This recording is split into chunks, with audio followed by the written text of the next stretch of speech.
My name is Adrienne Birge-Wilson. I work for the Department of Historic Resources in Virginia and the Review and Compliance Division. My name is Lucious Edwards, Jr., and I'm a native of Virginia. I actually was born about a mile from where I'm sitting right now. I am referred to quite often as VSU's historian. The Department of Historic Resources promotes and encourages the stewardship and use of cultural and historic resources in the Commonwealth. And we do a variety of different things, such as review and compliance, which is primarily Section 106 of the National Historic Preservation Act. So any federal agency, when they do an undertaking, they have to review the projects with us. I also am the lead on state stewardship and state review. We do have some piecemeal laws in Virginia that require my department to review. So I'm lucky enough to get to work with Virginia State University. The built environment is very important. It tells a story off the written record, so it's experiential. Virginia has a very, very rich built record, but as far as the buildings and bringing it back to Virginia State University in particular, it is the first fully funded African American college, fully state funded in the United States of America.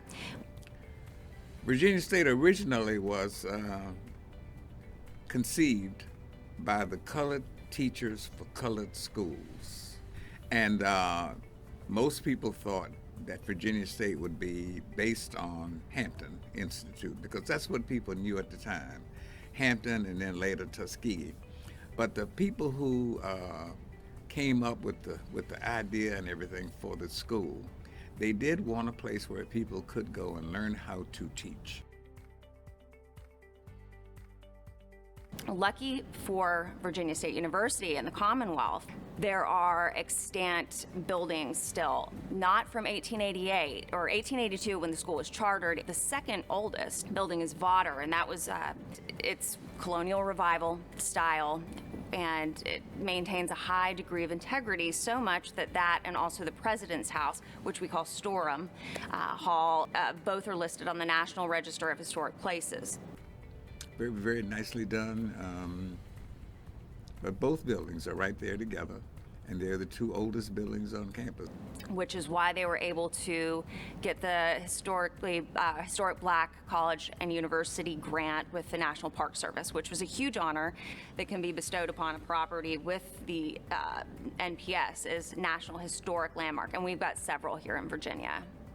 But our official role was actually through the Section 106 of the National Historic Preservation Act. If a project is fully or partially funded, permitted by a federal agency, in this case NPS, it has to be reviewed by our department under Section 106. So, well, it was a national program. There were many, many applicants. And what's so significant about VSU getting it is they got twice as much as anyone else, 2 awards, which really speaks to the significance of Virginia State University and on a national level. So it's just another feather in the cap, really. Vawter is the oldest building on campus, and it was used consecutively with the original building, Virginia Hall. So it is the grandfather of the entire campus as far as I'm concerned. Storum was the original President's House. It's significant because of the integrity and because it was the first house for the first president of the university. It's about heritage, preservation, and legacy, and the sense of history and where Virginia State has come from, which it began in 1888, our Virginia Hall, but it was first, after being chartered on this land, it was from a farmhouse. So they got these beautiful structures designed by Charles Robinson. Charles Robinson was the major architect here, but he was one of Virginia's major architects and considered to be one of the best Georgian revival architects in the state. And his son-in-law, they built, I have no idea right offhand how many buildings here, but Foster Hall, the bookstore, they designed the Davis Hall, Gandy Hall, not the library, but Bird Hall, Whiting Hall, Branch Hall, Trinkle. All of those buildings were designed by Charles Robinson, who is considered to be one of Virginia's premier architects. University of Mary Washington, College of William and Mary, James Madison.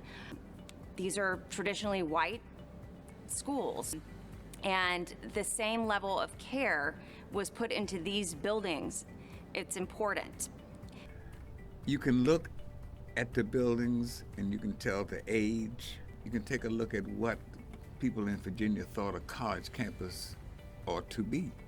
So these two buildings, having been here and having seen everything, I don't see how this campus could ever be without those two buildings.